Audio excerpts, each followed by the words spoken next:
Bonjour. Le sujet des retraites, des retraités, de la CSG a fait couler beaucoup d'encre, notamment suite à une expression que j'ai utilisée, celle de génération dorée. Elle n'est pas de mon invention. Elle est utilisée couramment dans les réflexions et les débats sur le sujet des retraites, en référence aux 30 glorieuses et aux baby-boomers. Je n'ai pas imaginé que ce lieu commun pourrait choquer ou blesser, notamment nos retraités. Si c'est le cas, j'en suis profondément désolé et les prie de m'en excuser.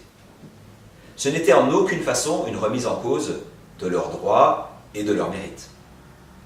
Mais je regrette que cette formulation mise en exergue dans un journal ait pu être réinterprétée, instrumentalisée ou manipulée, alors qu'elle vise à expliquer comment évolue notre système de retraite. Ces évolutions, nous les connaissons. Une forte augmentation du niveau moyen des retraites entre 1950 et 2000, bien plus rapide que n'augmentait la richesse nationale, et un début de décrue qui va sans doute conduire à une perte de 10 à 15% du montant moyen des retraites d'ici 2040 et 2060 pour nos petits-enfants, sous l'effet de l'allongement de la durée de la vie et des difficultés économiques. Député du Doubs, élu pour la seconde fois, la mission qui m'a été confiée de rapporteur pour avis du budget de la sécurité sociale me donne à voir et à étudier ces questions de près. Et comme je connais plutôt bien le dossier et les prévisions de l'évolution du régime des retraites, ma responsabilité et ma liberté sont de partager ces connaissances et mes réflexions avec vous, avec nos concitoyens, sans en dissimuler les réalités. Il est également important de rappeler que nous cotisons pour la génération précédente et que nos retraites, même si elles sont en lien direct avec les droits acquis, dépendent aussi de la capacité contributive de la génération suivante. C'est pourquoi il faut prendre soin également des actifs d'aujourd'hui, de nos salariés et de nos entreprises, car si leur nombre diminue en même temps que le vieillissement progresse, le fait de cotiser, même toute sa vie, ne constituera pas une garantie absolue du niveau de retraite. Je veux vous expliquer que la grande majorité des retraités ne sera pas pénalisée par l'ensemble des réformes et que les retraités sont traités différemment selon leur situation. C'est bien la preuve qu'il ne peut pas y avoir de propos globalisants et que toute interprétation de mes déclarations dans ce sens est inappropriée ou malveillante. Ainsi, les 40% disposant des revenus les plus faibles sont exonérés d'augmentation de la CSG jusqu'à 1 394 € pour une personne seule après 65 ans.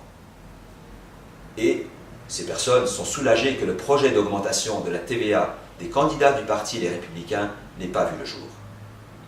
Les 40% de retraités autres, dont les revenus sont intermédiaires, bénéficient d'une contrepartie avec le dégrèvement progressif de la taxe d'habitation et échappent également à l'augmentation de la TVA. Enfin, les 20%, 22% exactement, dont les revenus sont les plus élevés, seront des contributeurs nets. Lors du vote du budget de la sécurité sociale pour l'année 2018, j'ai fait, en faisant de la question des retraités en EHPAD, le point fort de mon rapport. Et j'ai obtenu également l'élévation des seuils de dégrèvement de la taxe d'habitation. Je regrette par ailleurs qu'il n'ait pas été possible d'accélérer le dégrèvement de cette taxe d'habitation. Il se fera donc sur 3 ans. Il faut aussi rappeler que la majorité parlementaire a décidé l'augmentation du minimum vieillesse, l'ASPA, de 100 € par mois, pour passer de 700 à 800 € en 3 ans pour les retraités les plus pauvres. Il faut du courage pour dire la vérité et réformer. On a trop souvent menti, fait rêver, longtemps fait semblant, pour des raisons électoralistes ou simplement par confort. Il faut être exemplaire pour être pris au sérieux, et c'est la majorité actuelle qui a normalisé le système de retraite des députés, ainsi que leur indemnisation au chômage. C'est juste et c'était nécessaire pour réformer. La solution proposée par le gouvernement est tangible et crédible, parce que la moins douloureuse socialement pour les plus fragiles et la classe moyenne. Elle permet d'assurer aux descendants des retraités d'aujourd'hui un système de retraite juste et durable. C'est ce que l'on pourrait nommer la responsabilité généreuse. Il ne faut laisser aucune génération, ni aucune classe sociale à l'écart.